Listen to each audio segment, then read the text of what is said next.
to hit live on my other device here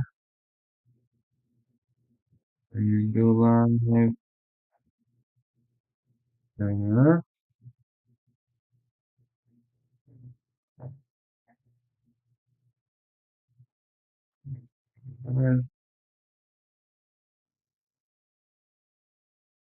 And we're gonna do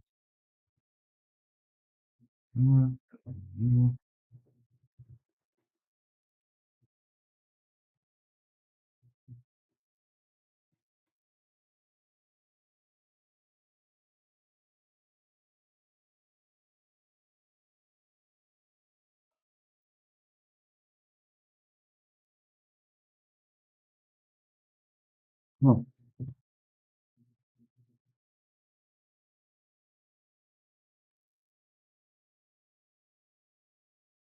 wait, no,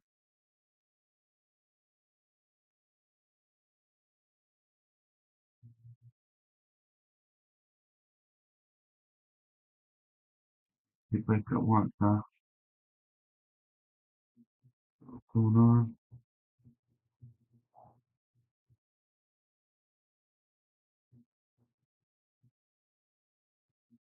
Okay. All right. So, now I'm gonna and I'll put this later. Today I got my handy dandy whiteboard to some things I need to do, I guess. And today we're gonna talk about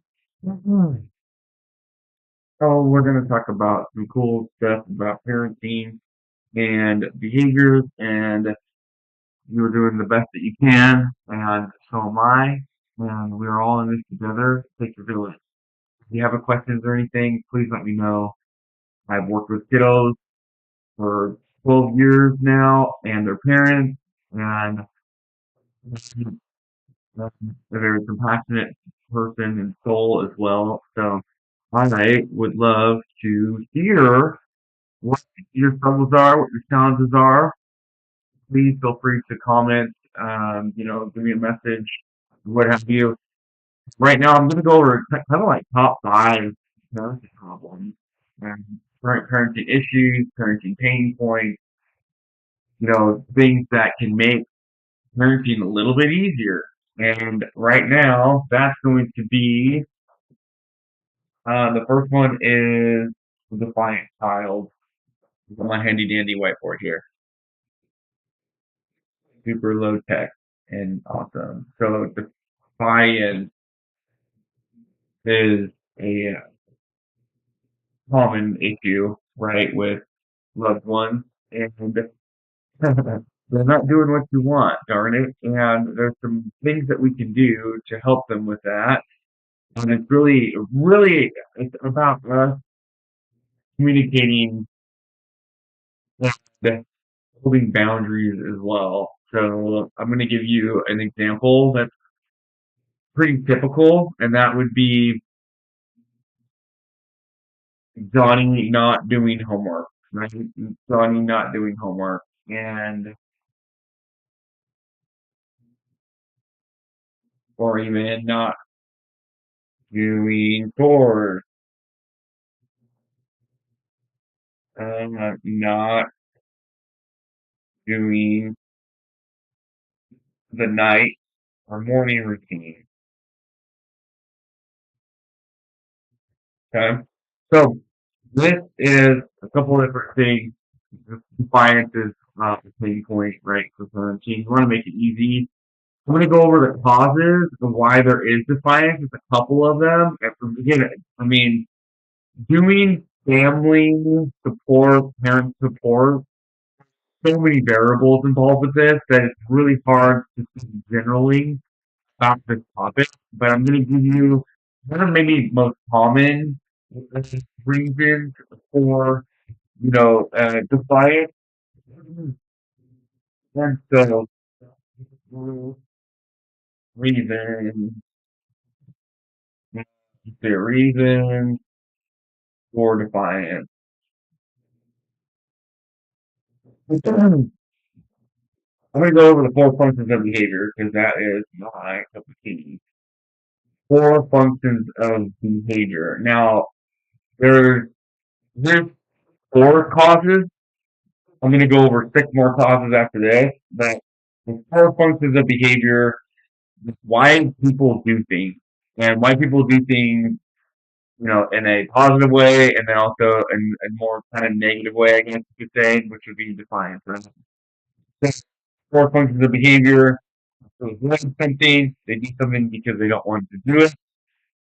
When they, you kiddos and things that do that as well. Um, then the number one, I have a little bit of I don't know. Attention is a difficult one because yes, we all want to be acknowledged. We all want to be seen, heard, and understood. Um, I feel like attention kind of gets a bad rap these days. I'm going to go over that in a little bit more depth, but there's another emotional need that can be a reason for defiance. Um, and then we have what's automatic or like self-soothing sensory. So, in the example, maybe, Johnny has a really hard time with putting shoes on because they don't feel so good because it's a weird feeling on his plate. Maybe Johnny has a hard time going to do chores because he doesn't like to do the dishes because it makes his hands feel odd, or there's something in his environment that isn't suiting him. So he'd rather avoid it, and that automatic is not there. The self-soothing isn't there. So then, fourth one would be access to tangible or activity. So Jenny or Johnny wants to do screen time right now. They want to play right now, uh, not do chores, dinner, do homework, whatever it may be. And so there's the four functions of behavior, right? Like these are different reasons why people do things, and there's also can be a cycle of things, right? So if Johnny doesn't go to do chores and he yells and screams, and then mom and dad like let him avoid it, then that's there's a cycle. So okay, cool, I can scream and then get my way. Now, with that being said, that's kind of an old school way of looking at things, I have to say, because I'm a BCBA, and that is my training. My other training that is kind of a softer science, I want to say. It's not as it doesn't really sound like it. It's kind of cut and dry and kind of cold, to be honest, as behaviorism. I'm going to go over the six emotional needs that can cause defiance. I think this is a really beneficial topic because, first of all, I gotta write this one down. All behaviors are communication. So, with that being said, our little ones are not doing it to piss us off. They're not doing it to tell us we're doing it wrong. They're not doing it to tell us that we're not a good parent. They're doing it because they need to communicate something and they just don't know how to do it. So our job is to help them. So, this is a last minute life thing, by the way. I just kind of felt like being and practicing being on camera because I know that this is part of my path. So, just emotional needs. Number one is certainty. So you've heard probably that kids like structure. Kids like to know what's going to happen next, what's going to happen tomorrow, what's going to happen in the next couple minutes. They really dig that, right? So really making sure that they are wanting and under in the know, so to speak, of everything that's happening. The certainty. Number two, uncertainty. The opposite of that, right? So that could be novelty, something new, variety. There's also a need for us to have that as well. Number three would be significant. And this goes along the lines of, well, of attention, right? Like feeling significant, feeling acknowledged, feeling that they are understood, that they're seen. So significant. I mean, I kind of think of it as attention is currency in a lot of ways to our young ones. So quality time, which we put QT, the quality time is really beneficial. Connection and love is the fourth. Again, that's quality time as well. So I'm giving these to let you know that when it comes to defiance, there might be a missing piece to this. That we might be so in the weeds with our own kind of thoughts and for lack of a better term, with ego to get us into a place of oh my gosh, it's me, oh my gosh, I did something wrong, oh man, I could have done this, oh man, I could have done that right. Uh, Instead of going into like okay, let's some empathy and let's get into compassion mode and see what is the real culprit of um, Johnny or Jenny not doing this because they're doing it not getting on the skin most of the time. I'm going to say that. There are some kiddos who definitely enjoy that. I'm going to say that there aren't. However, they want to get under your skin for a reason, and these are possible reasons. So number five is growth. So they need to feel like they're learning stuff, that they being trusted enough and mom and dad believe in me now if it's enough for me to do things on my own, for me to do new things and know that I'll be safe. Mom and dad will know that I'll be okay and I'll make it out okay. And I'm given belief of myself that I can grow on my own. And then number six would be contribution. So contributing to one's society, to one's community, to one's family. These are, and these last two ones are kind of more adult based. I would say these three and four, excuse me, are more younger age. With that need certainty, uncertainty, significance, connection, and love. Now, that kiddo who came to me, who's showing strong emotions, what to do? During a tantrum, I was gonna say before. Let's go before. I love talking about this because I seen many tantrums and many escalations, you know, whatever you want to call them. And really before the tantrum, you're going to hear loud noises. Right? Sorry, let me see that. Trying to get this whole live thing down. So give me some comments or feedback. And, let's see here. Loud noises. Um, we've also got like banging, right? This is before a tantrum occurs. These are kind of pre-trigger behaviors, and every kiddo is different. So I'm not going to say that these are the only ones, but maybe even silent. Maybe Johnny is usually pretty talkative, but they're silent, right? It's kind of the opposite of this. Or ignoring. These are telltale signs that okay, someone's getting into fight mode, someone's getting into maybe freeze, moving away, flight, and it's just before the tantrum. Just before the tantrum occurs, things are happening. Now, during a tantrum, And by the way, when those things are happening, sorry. So when you do hear before the tantrum, like banging, the voices are coming up. What are some things that you can do? You can start with emotionally connected statements. And the validating statements for short too.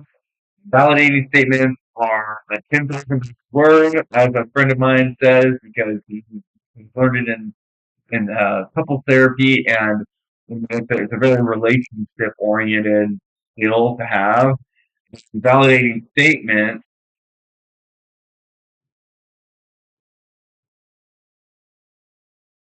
Let me give you an example. Is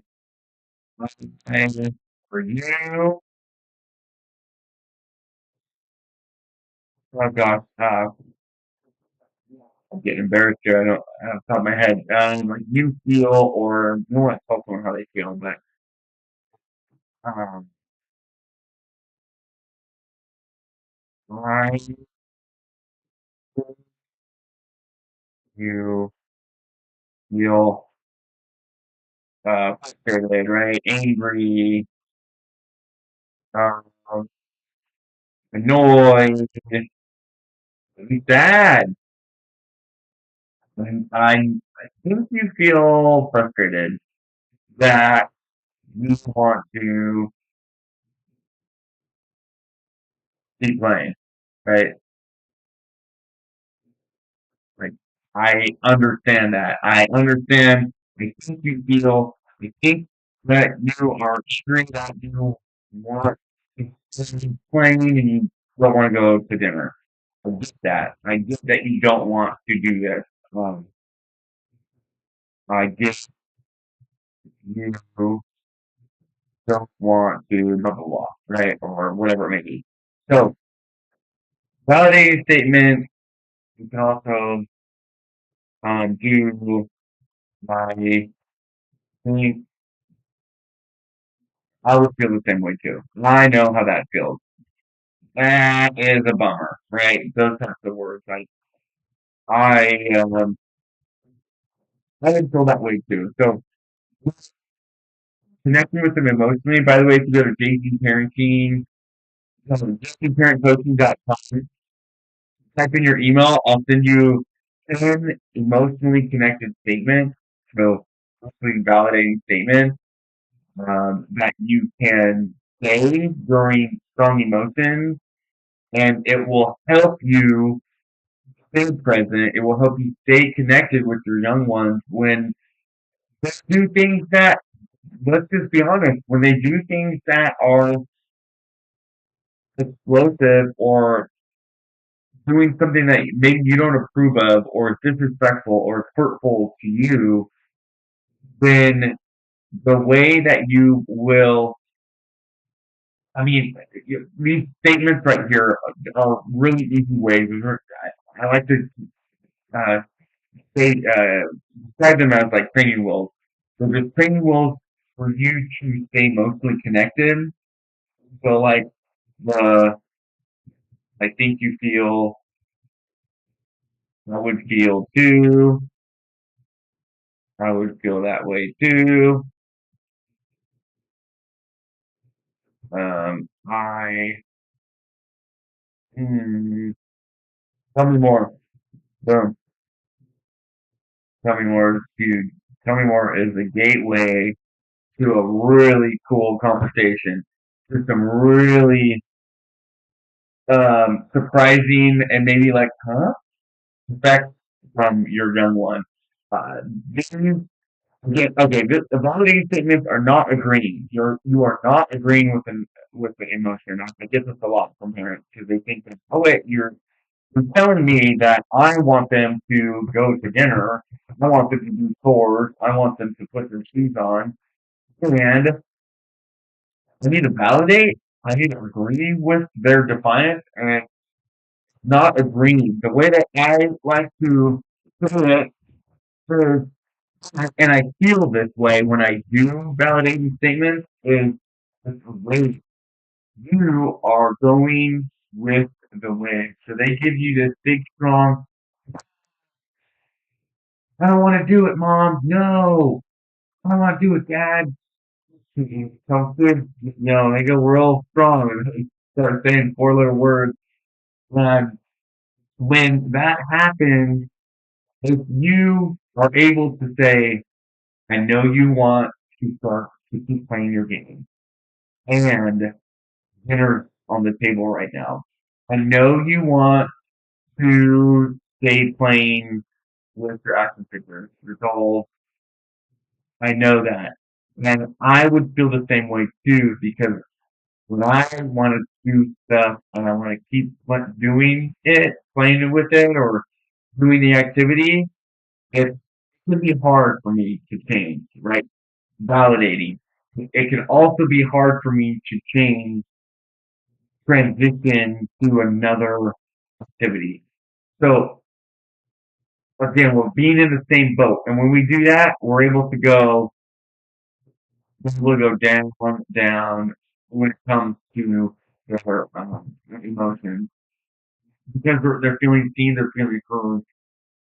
They might go back out, just throw another wave at you, and then say, "I know you don't like it when I talk like this. I know," or whatever it may be. Something they might not be used to you talking and validating for statements. You need to be battling it out. And when you battle it out, the greatness is bigger. You're creating your own way, and then this chaos wave kind of coalesces and grows stronger. And, you know, it's a tough skill to do in the first and second, maybe even third tries. It's fascinating the different reaction that you get from your loved one when you use validating statements because they might be so used to you throwing something back at them, and then there's the cycle of you know emotional looping, so to speak, and then never ending from that sort of feeling. I don't know what else to do. Can come from. I'm telling you, this is one way that you can get out of the cycle is validating statements. Because when we use validating statements along with co-regulation, we have this down effect of the wave. Now, co-regulation, what is that, you might say? And that, taking a deep breath, pausing, deep breath,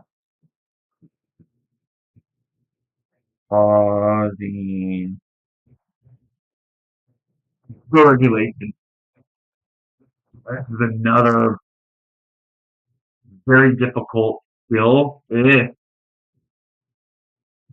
still emotional wounds. Some people call it baggage. Some people call it triggers. Some people call it, traumatic PTSD. Some people call it, I mean, whatever you want to call it, whatever your name is for it. The, the way I see it is there's trapped emotions that happened maybe last week. Maybe it happened when you were one. Maybe it happened when you were 13. Maybe it happened when you were 25. There's some sort of trigger that your body has.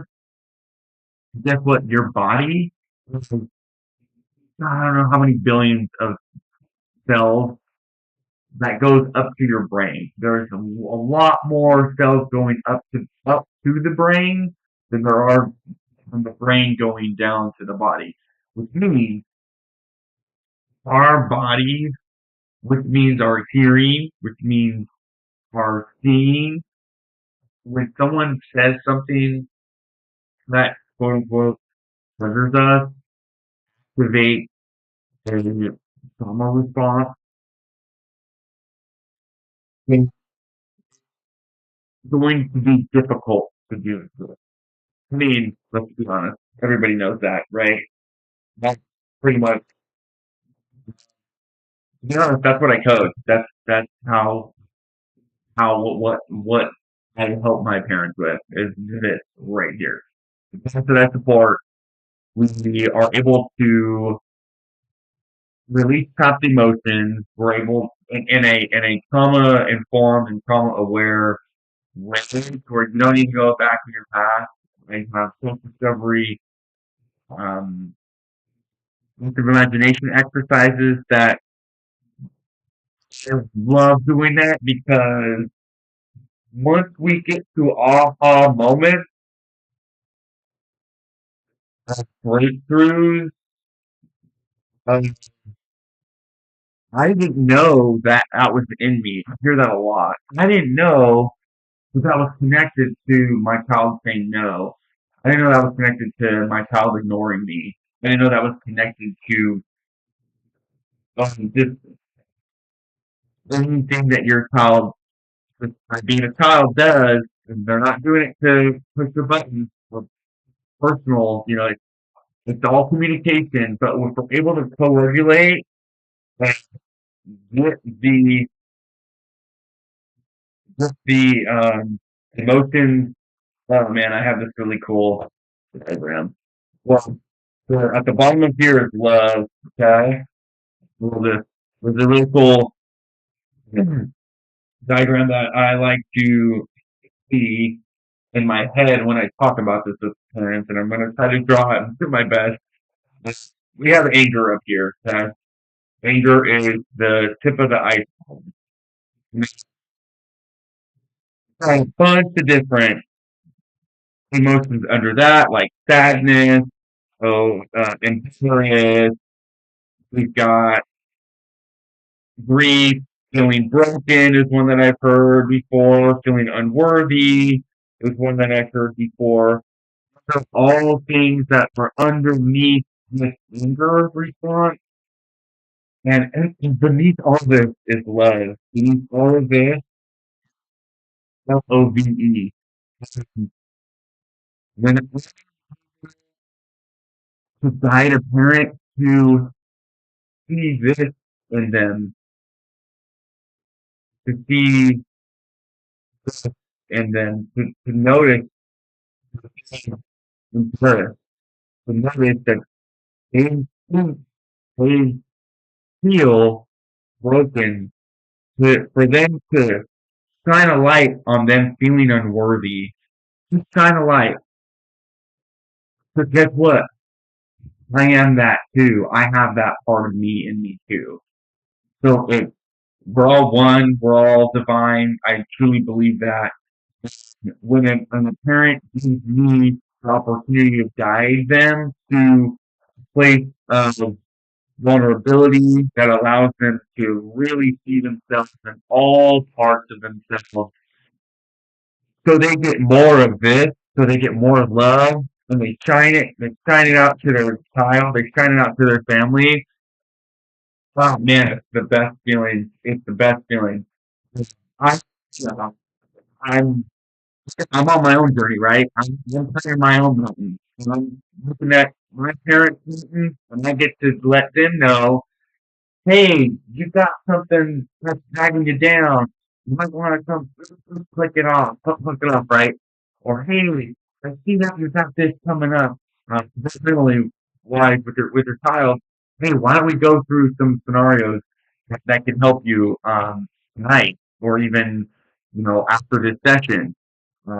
That's cool tools that I can give you to help with connecting with Johnny, connecting with Jenny, connecting with your son or daughter, and finding that love that wants to be out and wants to be shown. Okay, now we're talking about strong emotions, so let's talk about before a tantrum. I'm going to talk about during a tantrum when we do need to do our best, and we're all doing our best. When we're able to co-regulate, when we're able to be calm, cool, collected during a tantrum because we know that it's not our fault, it's not personal, it's not that we are unworthy of being a dad, of being a mom, of unworthy of having, this being there for a child or feeling broken, then like, there's all these little voices in our heads that go off during these emotions, like a lot of noises with. loud, loud voices, mainly yelling. And so when you're throwing a tantrum, low, soft voices as much as you can. Less audible input,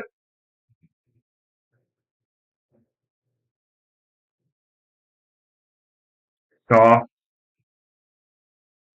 um, expression, or even mirror their expression. So if they're like crying, you can kind of mirror that back to them, because then they feel seen and then they feel heard, and those mirror neurons are firing, and they're going to be a lot less likely to escalate more, because if they see a frown on your face, or if they see your body language is can't, they're going to feel not safe.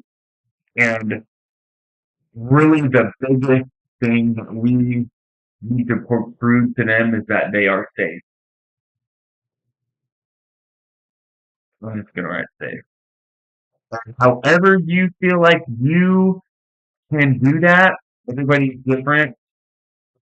Usually with an open body, I'm gonna say usuals, and then take it from there. But going down to their level, um, making eye contact, low voices. Don't need to say a lot of things. Don't say anything at all, really. If anything, it'll be like, "I'm here for you, babe. I love you." I know, and then validating statements, right? I know you don't want to go to dinner right now, and right now it's dinner time. Boom. It might be difficult for some people. I know it was for me to um, not say a lot during these times. If you think more, like, no, no, less is more, actually. Less is more is what you need to keep in mind. Less is more. And what you can do more of is this face, body language, voice,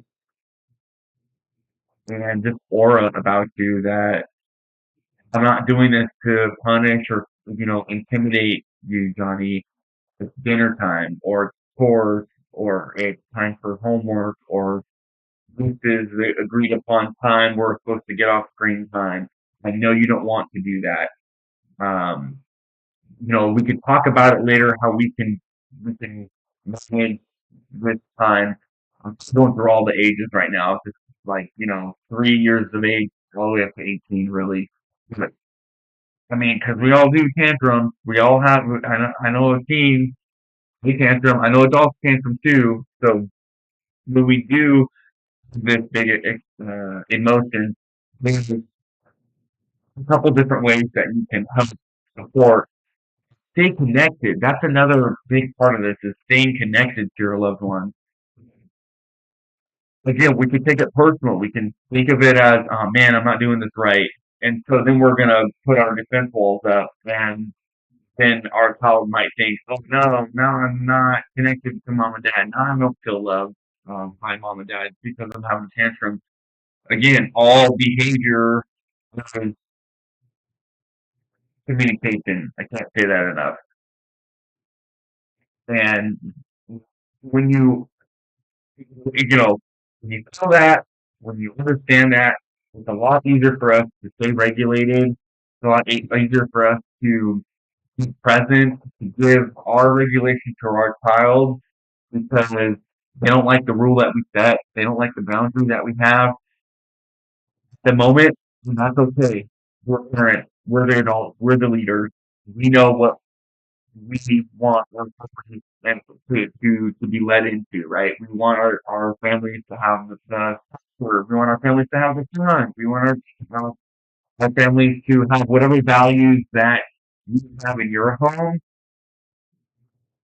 and that can create a tantrum in the meanwhile, or Johnny, no, you can't have that food, right? Because sugar does this for your body. You can go to the rationale. Now, the one thing you do not want to do during the tantrum is go to the rationale. What you know with this again? during a tantrum, do not go into rationale mode. Too late. Too late.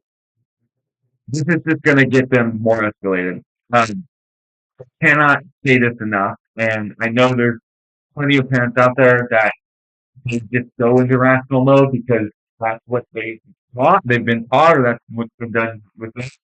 And I'm going to let you know that that's just going to cause the tantrum to escalate more. So what I love the rationale. It's going to be after the tantrum though. After the tantrum is when you go into rational mode. During a tantrum, let's do that. During a tantrum, validating statement. Okay, you're validating your like a expression, soft voice, you're maybe physically close, and if you can hug them and they're okay with that, it's an even better way to um, help them through a tantrum. My child is going to be okay with you physically hugging them or rubbing them on their back, tapping their shoulder or rubbing them like in a gentle way. Not everyone's going to be okay with that. However, if they're okay with it, this is a sure sign way. I mean, you're connected, your bodies are connecting, right? You're going to still stay connected this way. For these validating statements, you can go to my website, jzparentcoaching.com. Um, Send me your email address. Like, don't spam. I think I do it like a weekly newsletter. Um, and I can tell you my events and everything. But anyways, I'm going to give you a validating statement guide. Like, I'm going to give you a guide.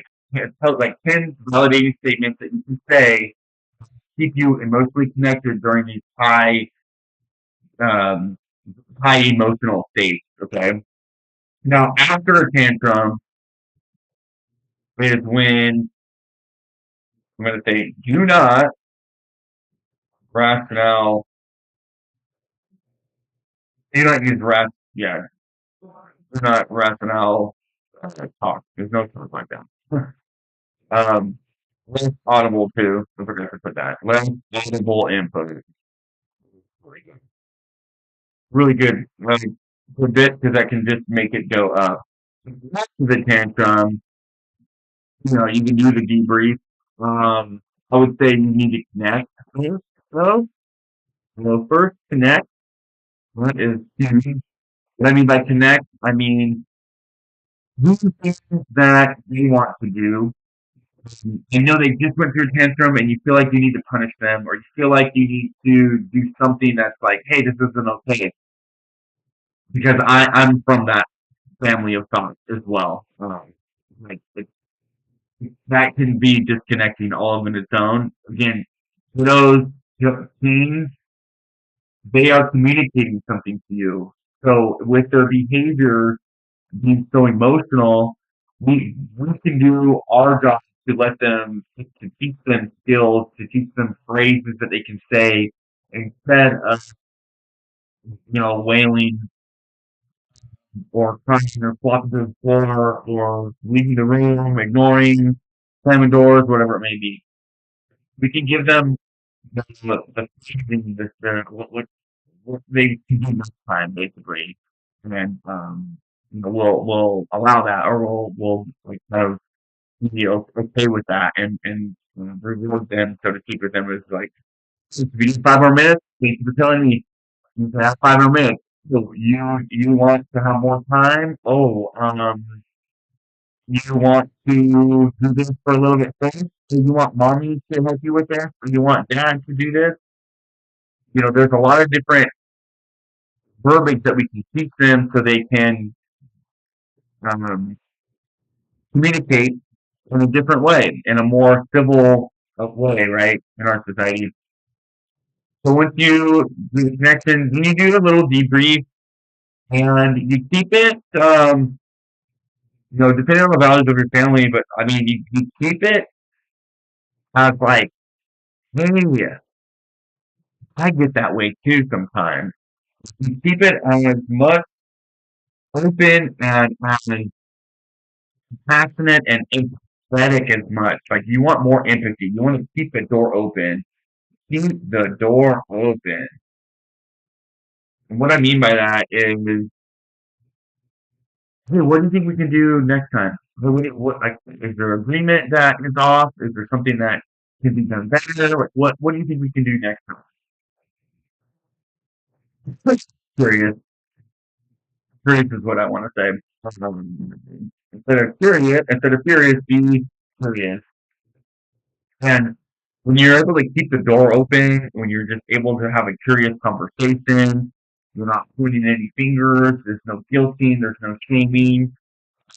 Depending on what you did, on what I would do, on what the parent, the adult did, you might, well, not even might, but I would say repair, repair, repair. And that's the same story. Um, guys, from my end for what I did, and you're expecting an apology from them. For the child, they're the young ones. We get the short end of the stick. We're modeling that repairing and responsibility and taking accountability for our actions. And if they don't feel like saying sorry at the time, I'm not speaking so wrong. Okay. The one thing that we can get into if we ask them to apologize to us is we might hold it over their head. And they might not even know that we're holding it over their head. And when we do that, then we're able to go into different avenues of manipulation or different avenues, threatening, like intimidation, just to get what we did. It's hard to control, impossible, let's just say, it's hard to control others, our children, our loved ones, our spouses, our in-laws. We can't control anybody. The most we could do is model what we like. And when we repair, that creates, man, the word love bomb goes off in my head. I don't know why, but that creates so much connection that, I mean, gosh, man, that's an adult skill right there. I got some adults still don't have, right? So when we're able to model that, hey, I'm sorry, love you, Johnny. I had a long day today and I just needed to let it out a little bit. And if it hurt you, if it scared you, I'm sorry. And when it's dinner time, right? There's always ands. I always think I can use ands instead of buts because as soon as you use a but, they just stop what you just said. They're just gonna listen to the other side of it. So here in this video, I know this is kind of a little behavior hack, but you got to use and when you want to say but. And just for anything. So say I got mad because I had a long day today, son, and when it's time for dinner, when we agreed upon the time, it's time for dinner. If you need more time, let me know. If you want to go through to the commercial, let me know. If you have 5 more shots that you want to take, about whatever it is, there's always something that you can help them with doing like a natural transition point to where they can change. That's another video. But for Karen, I'm sorry. This is like a mess. It is really beneficial after tantrum because chances are we probably did something wrong too. And it takes two for a tantrum to happen. In many cases, I'm not going to say all cases. Now, what happens is once we do the after the tantrum, we can kind of do a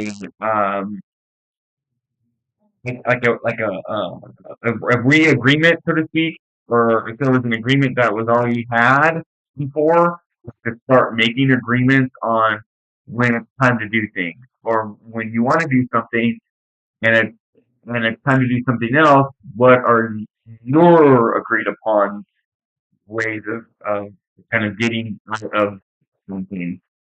Okay, so I'm gonna go over some other ways to in the future for them things to prevent tantrums, to prevent defiance. And it's not all the same thing though. To prevent tantrums and defiance, and these are just like general, like every household. I think can benefit from this, and I mean number one for sure is quality time. Quality so to prevent defiance. I mean big emotions, tantrums, quality time, and that is like 5 to 15 minutes.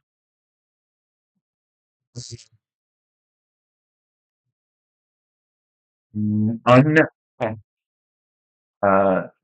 not disrupted. I'm at a loss for words right now. 15 minutes undisturbed. There we go. That's the word I was looking for. Time. So phones away. Phones off. More phones away. Child takes the lead. Child takes the lead. No. This is hard for some parents. This is a skill all on its own too. And believe me, quality time that prevents so many behaviors because they are feeling seen, they're feeling heard, they're feeling understood during this time. And so what I like to say is more curious when you talk and less question. Less question marks. So quality time, that's a five. 5 to 15 minutes of undisturbed time with your loved one. Got two or more, and you can do this with some time. You do one on one with each one, and there's the most beneficial way and beneficial use of your time to invest in this amount of time to schedule it on a weekend, on a night, on a really good night, on a morning, on an afternoon, whatever fits your schedule. Make time for some quality time. My little buddy's doing that. Having his little tantrum, and I would validate and mirror his face and say, "It's gonna be okay, buddy. I know you want this. Anna, you feel this. So right now, we're gonna do this." Um, so prevent tantrum, right? So it's quality time. Number two is autonomy. Autonomy. So increasing their autonomy, and that means choices, choices. Always as many choices as you can give them. It's another behavior hack. It's another practical tool you can use right away, right after this video. You can just start giving Johnny and Jenny more choices if you give them choices. The more autonomy that you give them, the more likelihood they're not going to need to be defined. They're not going to need to feel that they need to communicate something to you. And that might be, hey, I want to do it my way. Hey, I want to do it the way I want to do it. Hey, I want to do it. And that's fine. And depending on everyone's values, you're a family who values, you know, thinking for yourself, not needing to depend on other people, and you value independence, then you want to give them autonomy in order for them to have a buy-in in your house, right? To feel connected, to feel like they are contributing, to feel like they can count on as adults. So, increasing autonomy, that again, that choices, another way that you can increase autonomy is being curious, being curious about what you're wanting, because our little one They have a lot of emotions and they don't know what to do with them sometimes. And so if we're able to put words on those emotions, we're able to put behaviors that can relieve those emotions, then we're getting curious and asking them about themselves. And that increases them that increase on autonomy. So, this could look, depending on the age, but it could look like, hey, um, if you're a superhero character, what emotion, like what's going on in your body? What color would that be? What character would that be in Bluey or Disney character or anime character? If you could say an animal that is connected to this feeling, what would it be? And then as they get older, you're not going to need to do that, but really just for them to get curious about their own inner self, their own inner workings. That I never got when I was a kid. I definitely didn't get that. And now that I'm older and I am in this realm, right? I do know a lot about myself, about my body, and the kind of the flags that it gives me, or the check engine light, right, that it gives me, and how I can remedy that light, so to speak, that flag. I'm a lot better at that now, but man, if I knew that as a kid, that's what I get from my parents. I don't want to do a promo again on my coaching stuff, but my parents are able to tell me, hey, you know, Jenny is able to tell me how she's feeling, and she's also helping me with my emotions because when I need to take a deep breath, she says, "Hey, let's do some dragon breath, mom," or "Hey, let's do some uh, uh, belly breath or rainbow breath too." You can just make it your own. How to regulate. Family breath is something that we do in our house, and so being curious and like again increasing that autonomy, and then agreement. Like, hey, I'll do this. You know, I'm happy to do this. Will you be able to do this too? Can you do this? I'll be sure to do this. I'll do my best to do this, right? We make mistakes, but at least we've had a conversation about it. We're teaching them negotiation skills. We're teaching them communication skills. These are adult skills that you know. Depending on the family, I'm guessing every family does want that, though. The value of getting, fulfilling needs and then compromising or fulfilling your needs to at the same time with someone else too. Having compassion, having empathy, and preaching those lovely skills. So that's how you can prevent a tantrum or defiance. It's just like being on the same page, communicating. Oh, here we go. So preventing tantrums. It really depends on why the tantrum was there in the first place or occurring in the first place, but teaching them skills, communication skills.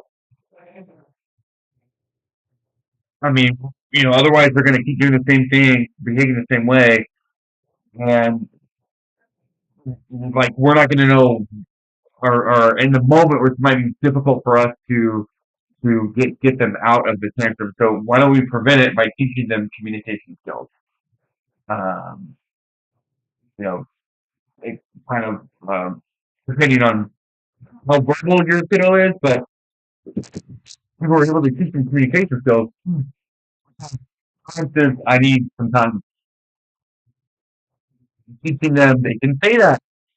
I need more time, mom, or I need just a little, like 5 more minutes, and then okay, 5 more minutes, 5 more minutes, like like, come on, we had an agreed upon time, or I need help with putting shoes on.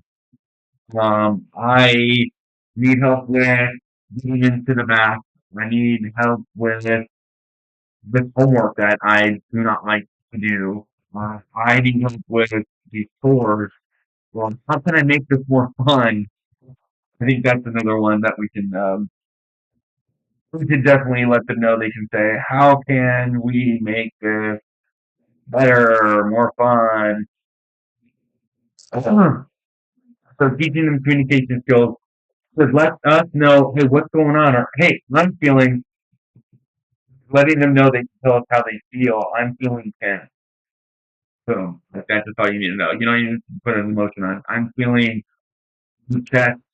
I'm feeling my throat tense up. I'm feeling my stomach do something. I'm feeling angry if they're able to say that. I'm feeling annoyed right now, mom. Why are you doing this? I'm feeling yada yada yada. So this goes with the name it to tame it kind of mind frame. I don't know who said that, but it's who's like coined that term, but that's around this kind of realm is naming it to tame it. And if you can help them name it, then we're shining the light on that. And when we're able to shine a light on emotions, they tend to kind of unravel, or they tend to like, or at least talk to their connected to emotions, or um, they tend to not get pent up, and so they're able to kind of get released or get released when. So teaching them communication skills, mom, I need some time, I need help with.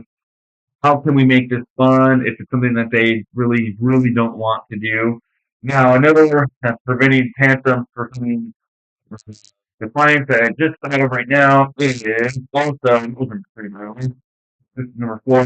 Um, okay, so if they're going from a preferred activity to a non-preferred activity, so screen time, chores, let's put something in right here that's neutral. So they're going from a preferred to a neutral to a non-preferred. No human being would. I mean, that's kind of a stretch, but some humans are able to do that. But going from a preferred to a non-preferred, like right then and there, like, hey, let's do this. That's a especially for a little one, even a teenager. That could be a really tall time because of the preparation that's involved with going from one activity to another. If we're able to go to a neutral activity, and this is where every family is different, right? So I usually like to help them with brainstorming on different neutral activities. Some neutral activities that I've heard is make a snack time, a little bit. Neutral activities, snack time. You can do like play with dad or mom. Something. You can do like oh, count house game. Something to say. Pillow fight. Like going into the couch. So kind of like sensory motor activities. Um, kind of think of different drawings or art of some kind. Play-Doh, Legos. I think that's neutral that they can go to, and then go to the stores or the dinner time or whatever it may be. Um, and this is how you can set up your morning and night routine too. So you have young ones that are still hard for you morning and night routines. I do have videos on that too that you can watch. This is kind of a little bit of an overview, but this whole preferred, neutral, non-preferred is a good way to map our schedule, the morning or night routine as well. And well, what's another way to prevent defiance or tantrums? We went over four. Mm, the more validate, I'm just going to go to validating statements and co-regulation.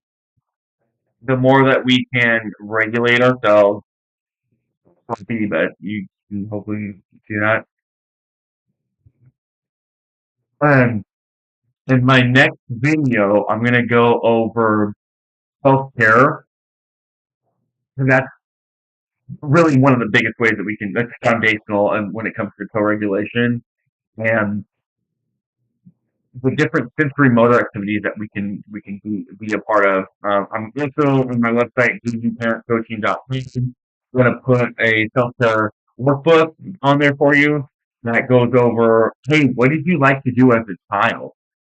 Because what you like to do as a child will help you recharge your batteries, make sure your inner child as well, and recharge the batteries for the foundation for your co-regulation, for your ability to co-regulate with your young one. And these validating statements, you can find on my website, jzparentcoaching.com. Again, I'll send it to you. It's 10 emotionally connected statements for during the strong emotion, you know, is the day that can occur. You have statements that are your training wheels as to what you can say during these moments to stay emotionally connected while your young ones are having tantrum and escalation, defiance, whatever it may be. So I would like to also go back to that triangle diagram that the anger and love, because when we co-regulate, it's going to be very difficult to co-regulate what I wrote earlier. So all this love is down here. Anger is the tip of the iceberg. I don't know if you've ever heard of that, but the secondary emotions, there's all these other emotions that come into play. Embarrassed, sad, right? Feeling broken is one I've heard. Unworthy is another one that I've heard. Feeling, less than is something that we can feel right on the spot when our loved ones ignore us or say no. When we're able to look at these and be like, oh my gosh, yeah, I do feel broken. Take the time and get guided into something, into a self-discovery active imagination exercise. And that's what neuro-linguistic programming is. I'm a practitioner of that. I love that stuff. It's so amazing, the aha moments that come out of that. Um, but the sadness that can come from it, the grief, sense of loss. Maybe you've had a loved one pass recently, or even 10, 20 years ago. You haven't processed it yet. It's gonna get stuck. It's the resonating of that emotion is still going to get trapped, so to speak, in your body and in your mind. And when we're able to shine a light on that, and we're able to say, oh, that's what that was. I am still grieving over the loss, and that loss means me. Because with grief, there's also all of these other emotions that come from that too, from leaving a lost one. So then we're able to look at all these, and then we're able to erase them. We're able to clear them, I would say release them in a healthy and beneficial way that is very gentle and very, oh man, just compassionate. I've had some really amazing moments. Um, oh, that's so great. When we're able to do that, then we're able to go to this love right here. We're able to shine this love so brightly. We're able to shine that. And then this anger gets out of the way, and it's just pure love, the moment. And I know it seems so far fetched. I know there's some of you that think there's no way that it's that easy. I've done it before myself. I've helped others do it. There is a way. And you don't have to be angry. You don't have to be yelling. You don't have to be threatening. There's a way in the moment that you can know exactly what you need to do based on love, based on compassion. Let's write some good words up here. Compassion, empathy, joy, bliss, harmony. There's all kinds of options at your disposal when you can get creative through regulation. We can feel innovative, and you can take decisive action when you come from a place of love. Decisive, yes, that's an easy slam dunk thing I want to do, and you're doing it. Bravery, right, comes through this. Courage, and courageous. There's all these awesome words that come from, I don't know, in order to get to that, releasing emotions, creating a coherent narrative is another way from past experiences that leads us having an emotion that is still vibrating within us. So, like a tuning fork, this is a tuning fork, and it's resonating, it's resonating. 2 years ago, maybe 30 years ago, an emotion of abandonment happened. Okay, now I'm getting deep here. Or betrayal. Yes, these are words that we talk about, and these are real. These are real things. This is reality. So goes gravity. Now I'm a little bit I'm using levity right now. When we're in a moment of an impasse, so I can sense when we're able to go somewhere, when we're able to go into a place of grieving, when we're able to release some emotions through our eyes, through our teeth, through our just our bodies, we're able to release. So going back to the tuning fork thing, so it's resonating from 20 years ago, from last week, from 2 hours ago, whatever it may be. Feeling for me, us, well, we can feel broken, abandoned, betrayed, unworthy. When these things continue to resonate within us and we're not able to stop it, then it's going to create chaos. It's going to create kind of havoc. It's not going to be love based. It's going to be fear based. Fear of these words right here: broken, unworthy, abandoned, betrayal. And I can get into abandonment and betrayal a little bit there because we all have that from the womb. I don't want to go too deep into that, but there are ways that we can erase, release, quiet the tuning fork, quiet the frequency of these emotions. So what is resonating is love. That's what joy, compassion. Those are what that is our natural sense of being. Isn't that freaking awesome? This is what we're naturally able to do. And you know this when you have a child who's maybe under the age of 5, 4, something like that. When they do things, they forgive real quickly. They forgive real quick. Forgiveness is part of this amazing natural part of being a human is all of this. Love, joy, compassion, empathy, harmony. And right now, if you're interested, it's taking a big leap here. I've never really talked about this publicly. I know it's the future of emotional healing, but if you're interested, I would love to do a what's called emotion code session,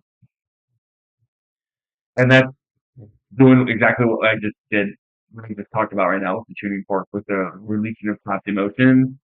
It's an emotion code session. Feel free to Google it. There's a book on it. There's a, it's an amazing practice that can heal emotional wounds, physical wounds, and pain. Maybe not wounds, but I'm going to say pain, chronic pain. If you suffer from chronic pain in the back, to the knees, headaches, migraines, or know someone who is, feel free to let me know. I mean, look up emotion code. It's super non-invasive. It really is me connecting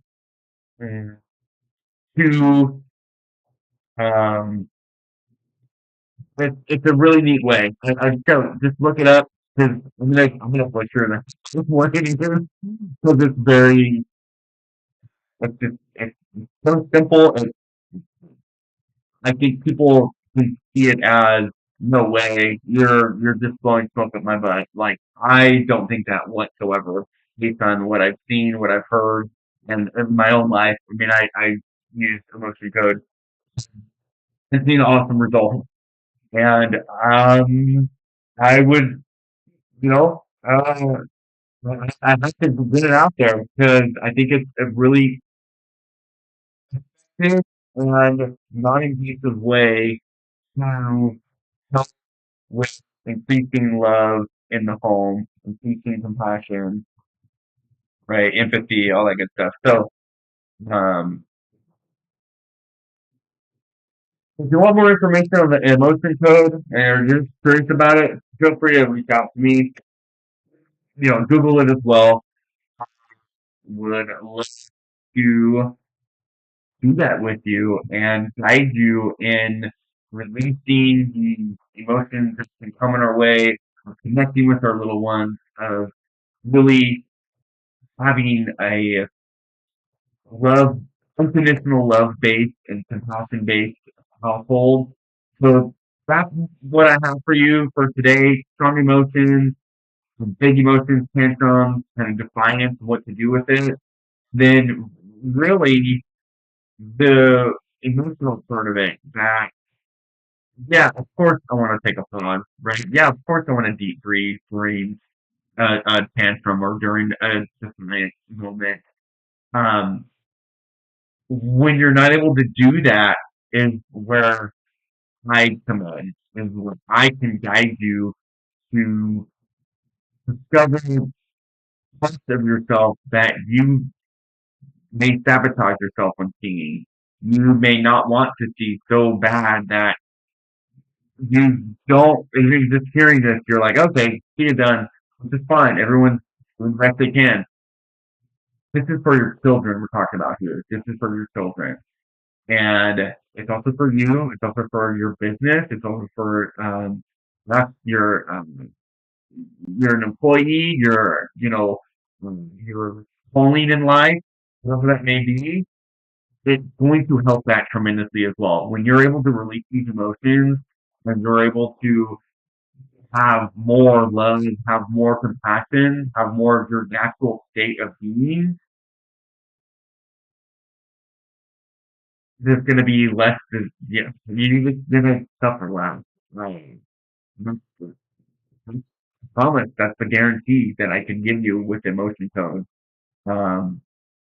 Me right now, I'm looking for 10 people, 10 parents that are interested in me doing this for free. When they see results, you do what you need to do. You can refer me. You can give me what you feel whatever you want to do. I'm not I'm in it to help. I'm in it to support. And so when you're it's a result that you wanted, and it could be right after the session that we have. It could be a week after the session. It could be 3 months after the session, to be honest. That's how this works. However, if you've had chronic pain for 10 years or 5 years or whatever have you, or multiple sclerosis, and your doctors are saying there's no hope, and you get really, really the healing nature that you can receive from emotion code could be well worth it. Energy healing, it's a modality of energy healing, so you can look that up too. It's based on quantum mechanics and quantum physics basically too. Everything is energy. We're all frequency, and this is the healing part of my um, presentation, my live stream. So I hope that you got something out of this presentation, and I will see you all soon. If you're interested in having a cool emotion code session, or even just, hey, I need help with this or that, I'm here. I'm here to help. I'm here to help. Please reach out. Thanks very much. Have a great